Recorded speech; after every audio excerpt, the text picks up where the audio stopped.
So here we have the Nissan Qashqai automatic on a 66 plate. I'm going to start off by showing you around the outside of the car, and then we'll hop in and run through some controls on the inside. But from the outside, you can see it's a 5-door car with alloy wheels and tinted windows. Let's start off inside the boot and then work our way around the rest of the car from there. So as we approach the boot, you can see we have reversing sensors, plenty of boot space as well, along with the 60/40 split folding rear seat. And then these two tray sections lift and remove independently to give you even more space. Okay, so we're just going to work our way back round to the front of the car, and then we'll hop in and run through some controls on the inside. But now that we've done a full circle of it, you can see it's in excellent condition the whole way round. Just briefly before we climb in, I think it's well worth seeing the interior from this exterior point of view. There's plenty to run through on the dashboard, so let's hop in and we'll do that now. Okay, now that we're inside the car, we're going to start with the dials. On the left-hand side, we have the rev counter, and on the right-hand side, the speedometer and fuel gauge. In the middle, you can see the total miles of this car, which are 11,398. The information displayed above that can be changed using buttons on the steering wheel. We have a digital readout for the speedometer being displayed at the moment, but there are various different settings available, and also satellite navigation and audio menus as well. If we back out to the steering wheel, the buttons I was using just now are here. We've got stereo controls beneath that. And on the right-hand side, we have cruise control, speed limiter, and your phone controls. The phone can only be used after such time as you paired it up, of course, which is done over here. Hit the phone icon, hit connect, pair new device, and then go from there. When it comes to music in this car, of course, we have the radio. We have DAB radio, as you can see. We have FM and AM as well. If you want to listen to your own music, you can do. You can do that via the CD player, just here.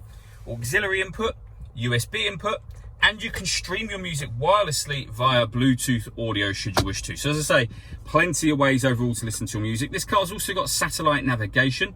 There's a full video that shows how that works, which you can find on our website and on our YouTube channel. And it has a 360 parking camera. So it's got a reversing camera there, and a bird's eye view image of the car exactly where it is right now. And the beeping is for a tree that's in front of us. To be able to see that tree more clearly, if we press the camera button, we now have a front-facing camera and the bird's eye view, or a front-facing camera and the front passenger side wheel. So with all of these cameras, it does make it incredibly easy to park this car. Working our way down, we have dual zone climate control, so you can adjust the passenger and driver temperatures, the fan speed up and down, of course. You can determine where you'd like the air to be redirected. Once you're happy with all of those settings, this button turns the air conditioning off in this case, or back on again, or hit auto, and the car will now maintain these temperatures by taking control of the fan speed for you, which you can see and hear it doing now. It also takes control of the direction of the air as well. To override it, just readjust the fans and put it back on whatever setting you want it on here. Below that, we have a 12-volt charging socket, electronic handbrake, the gear lever for the fully automatic gearbox, driver and passenger heated seats, and then inside the central armrest, a second 12-volt charging socket, as well as the auxiliary and USB inputs that I mentioned a moment ago. The last thing I wanted to talk about is the panoramic glass roof on this car. So you can see the sunblind is closed at the moment. There's a button up here. If we give that a push, the sunblind will now open all the way to the back of the rear seats. As you can see, that lets in a huge amount of extra light. All that leaves me to say is thank you for taking the time to watch this video. If you'd like to come and see the car in person and have a test drive, please feel free to call any of our MJA sites.